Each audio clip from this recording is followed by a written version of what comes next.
Hello and welcome to HBMs Crypto Corner for Wednesday, January 30th, 2019. We're just about to February. Can't believe that. But hey, here it is, and here we are. But yeah, we got some good stuff to talk about, so let's get to it. This first article is over a year old, but I thought I would bring it out again. It's a film introducing Bigfoot to world, still mysterious 50 years later. And it's a really good article. I think it's very fair and balanced. They interviewed Dr. Jeff Meldrum and Cliff Barackman for this particular story, or this particular article. Not only is it an article, it's also a video. I'm going to play the video for you guys. Let y'all take a look at the video. It's good stuff. You know, we see a comparison here between the Patterson-Gimlin film creature and one of the ape suits from the movie Planet of the Apes. I believe this is from Beneath the Planet of the Apes. Picture of Cliff Barackman in his garage where he has all his cast copies, I should say. Then we have what you might say, recurrence of individuals. Well, not recurrence of individual, but recurrence of an individual trait. One from China, 1995. One from Patterson-Gimlin film, 1967. And then one 24 years later, Mill Creek, Washington. I don't have any examples of footprint casts from China, but I do have one from the Patterson-Gimlin film, and also the Mill Creek, Washington cast, which is the Paul Freeman cast, which has the pressure ridge. And you'll see more about that in this video. So hey, let's just skip all the preliminary. Let's get to the video.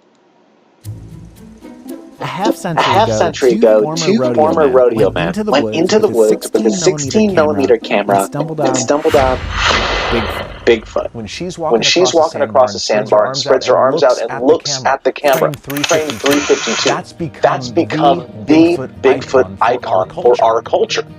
The sighting of Patty, as she would later be known, at Bluff Creek in California, is one of the most famous reels in film history. Before the Patterson-Gimlin film named after its makers, the Sasquatch was a local Northwest legend. After Bigfoot became an international celebrity. But look at this clip from the 2017 movie War for the Planet of the Apes. I mean, it's obvious now with the leaps in film and costume technology that this is just someone in an ape suit. Right? A guy even passed a lie detector test on national TV, claiming he wore the suit. Whether you were the Bigfoot shown in the 1967 Patterson film. Yes. But the film continues to fascinate people. How confident are you this film? At this point, I'm as confident as I can be, short of having stood on the sandbar with Roger and Bob and witnessed it myself. That's Jeff Meldrum, a professor of anatomy and anthropology at Idaho State. He's known for being one of the few academics to openly study Sasquatch. For Bigfooters around the world, the Patterson-Gimlin film is not only real, it's one of the strongest pieces of evidence of the existence of an undiscovered giant walking ape on the planet. Still, 50 years later, the film is yet to be officially debunked. So how is this not a person wearing an ape suit? It's all so easy to say, oh, that's odd, a man in a fursuit, until you see it up against a man in a fursuit. He points to the Planet of the Apes franchise that came out around the same time as the film and won an Oscar for the makeup. He specifically calls up a scene in the song in the 1970 sequel Beneath the Planet of the Apes. They look like big hairy Pillsbury Doughboys. Jeff Meldrum compares it to the Patterson-Gimlin film, which he shows to his anatomy students. I'm also including some stabilized footage from a Reddit user that helps illustrate Jeff's point. Say, all right, I want you to point out as many landmarks of surface anatomy and muscle masses that you could identify. And they start at the head. They can see the trapezius. They can see the deltoid. They can see the lateral and long heads of the tricep. You can see the erector spinae down the back. You can see the shoulder blades moving under the skin. I mean, just go on and on from top to bottom. You can pick out all these features, none of which ever show up in a cheap off-the-shelf costume. Costume manufacturer Philip Morris claimed just that in this video. He gave talks about how he sold Patterson the suit worn in the film. But the most relevant proof of Bigfoot's existence for some serious researchers isn't easily captured on film. It's what the Sasquatch leaves behind. Cliff Barackman has one of the largest collections of Sasquatch footprints in the world. You might recognize Cliff as co-host of Animal Planet's Finding Bigfoot. He's seen a lot of big prints, but says the Patterson-Gimlin ones aren't so easily dismissed. The trailing leg of the creature also shows the flexibility in the mid part of the foot. There are a few frames there where we see Patty take her heel off the ground, but yet keep the entire forefoot in touch with the ground. Along with the footage of Patty was a clear trap of footprints. One of them showed a very distinctive pressure ridge, a push-off that comes about as a result of the very flexible Bigfoot. This distinct characteristic is a smoking gun for Jeff. He's seen that pressure ridge in foot samples across decades and continents. But both Jeff and Cliff admit that until there's a body, that the film and all the research will be up for debate. If it's a guy in a suit, the Patterson-Gimlin film is one of the great hoaxes of all time.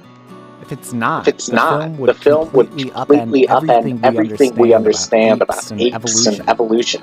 Either way, the Patterson-Gimlin film turned a Northwest local legend to a global icon. And it's endured because it reminds us there's some things in the world we can never know for sure. Hey, I'm John. I made the video. If you want to see more like it, go to opp.org/video or like us on Facebook. Thanks for watching.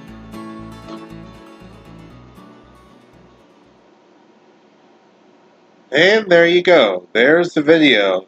Pretty good stuff. And, I think nothing more needs to be said about this particular article because I think the video said it all. We have a couple of unfortunate passings to discuss.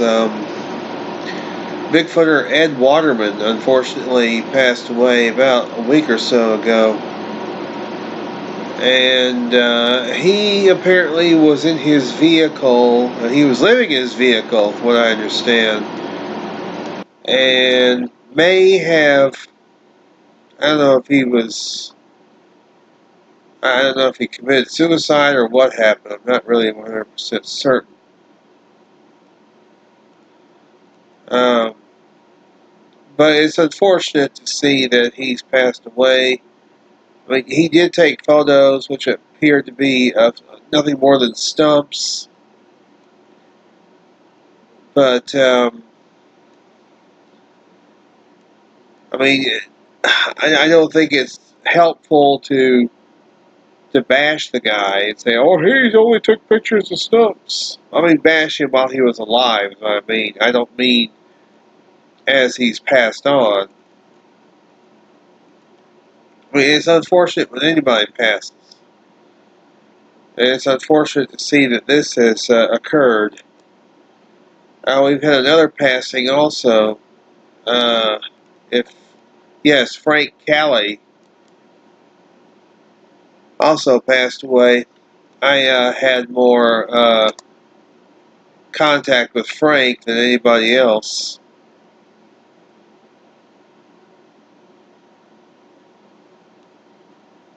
Well, I mean, as far as I had more contact with him than I had with Ed Waterman, we'll just put it that way. He was 65 at the time of his passing. He was a radio DJ years ago. Lived in Dunmore, Pennsylvania.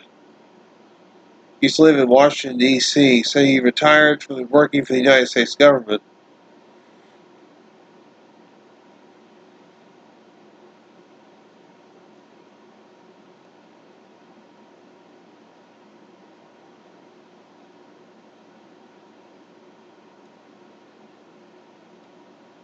I mean, he backed Rick Dyer, but, you know, he eventually realized, you know, what Rick Dyer was doing. So,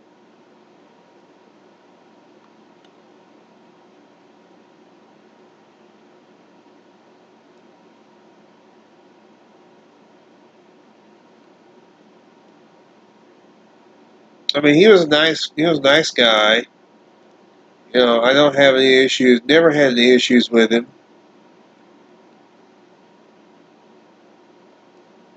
He was just a good guy. He and I would talk, chat in, what do you call it, PMs, things like that. And he'd ask how I was doing. I'd say, I'm doing fine. I asked how he was doing. So, yeah, I'm going to miss Frank. He was a good guy. Just a tremendous person, and a good guy to talk to. I miss you, Frank. Now, here's something fascinating that I found on Lauren's website. Lauren's website, CryptoZoo News. Negritos, cryptozoology, and proto-pygmies. Now, Lauren, in his book, The Field Guide to Bigfoot and Other Mystery Primates, he does have a section, excuse me, he does have a section about what are called proto-pygmies, which are shorter, possible hairy hominid or hominoid type creatures. These are negritos. These are shorter individuals. Almost like pygmies, you might say. Something like that, yeah. This is kind of their range, I guess. And Asiatic pygmies. But this looks as if this has more to do with humans. Although right here we also have the Didi and the Menehune. Those are from the Field Guide to Bigfoot and Other Mystery Primates. And also, of course, we have to discuss the Hobbit right here. And the Ebu Gogo.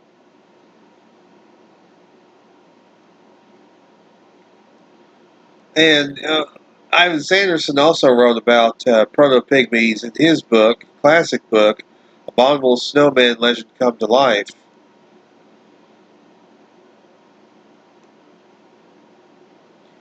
You have the Duendes, the Shuru, Sadapas, that's the Orang Pendek, Sahites, Agagwes, and Telmas. Telmas are the ones in Nepal, or the Himalayas. So, some fascinating stuff here.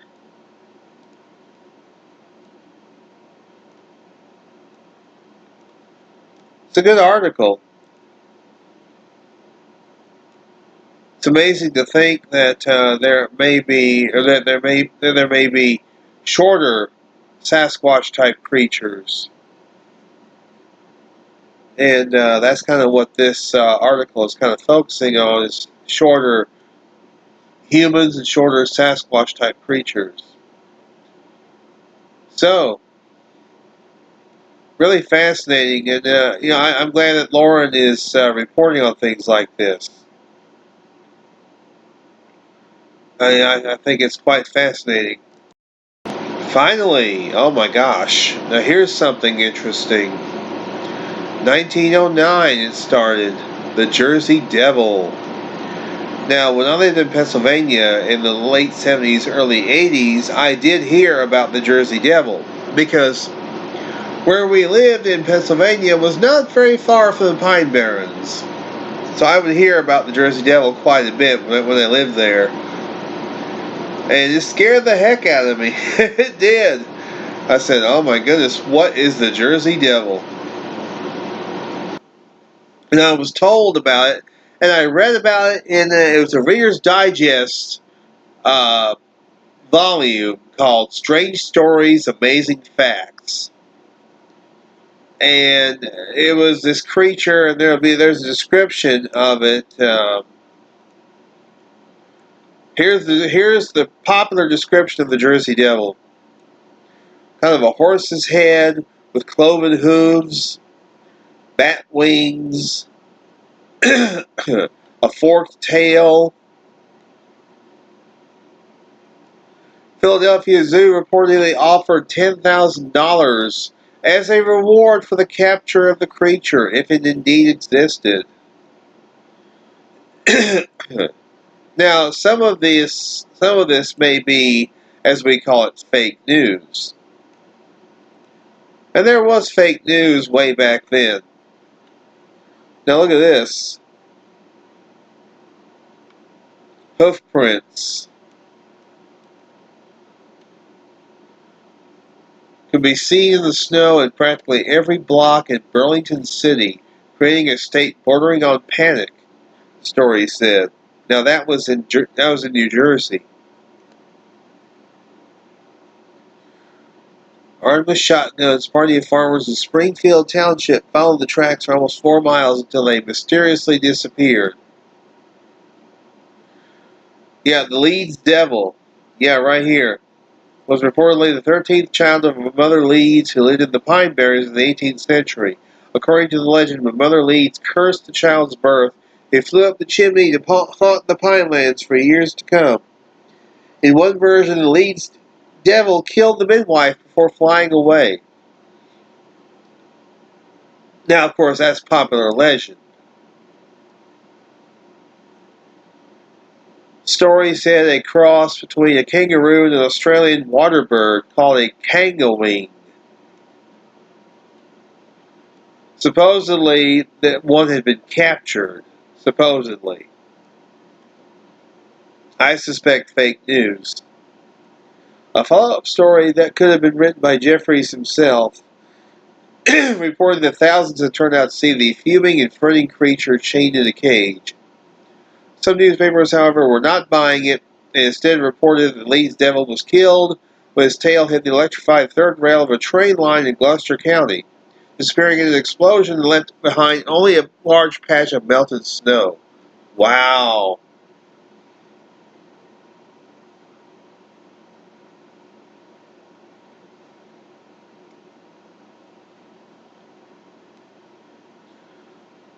So apparently, supposedly, it was a cleverly disguised kangaroo. Well, that's fascinating. But, it's like, how much of this is fact, how much of this is fiction? Who knows? There's obviously no way we can check on this firsthand now. But there are those who believe that the Jersey Devil is actually Bigfoot. That Bigfoot are the ones responsible for some of the sightings. And sometimes Bigfoot are just called the Jersey Devil.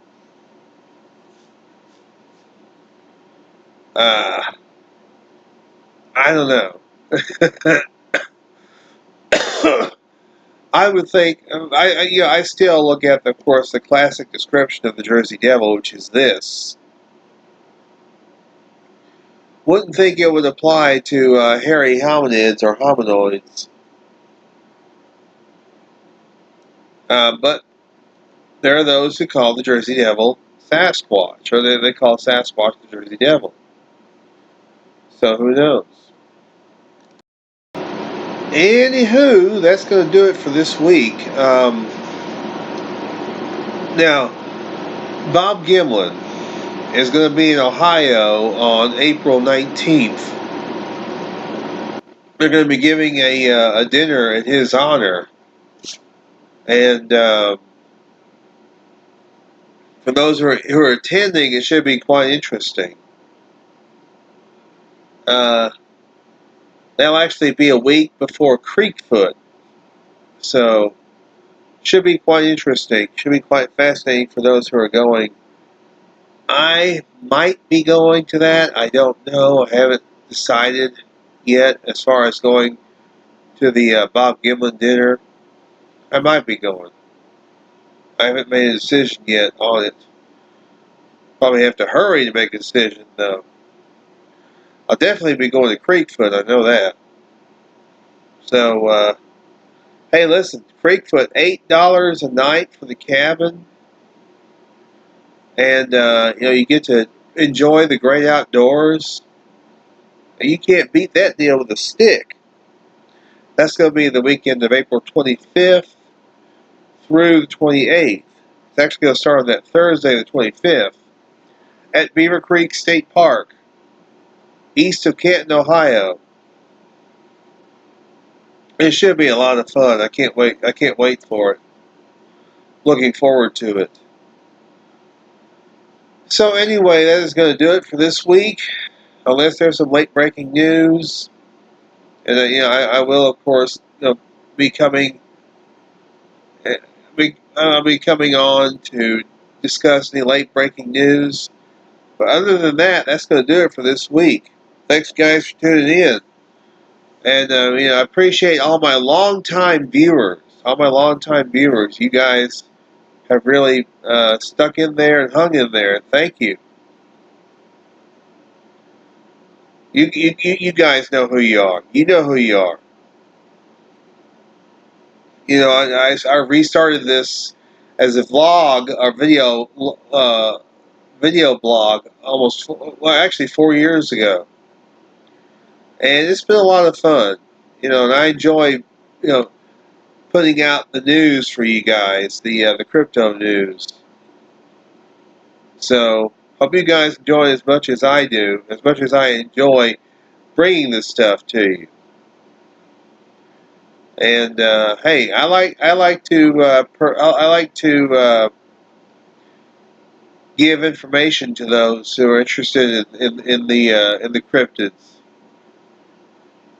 So anyway, and I've kind of made it more of a focus of all cryptids, not just Sasquatch, for 2019.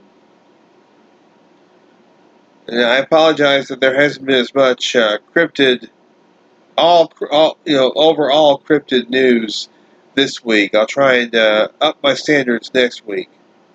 So anyway, thanks guys. Y'all be good or be good at it. This has been HBMs Crypto Corner.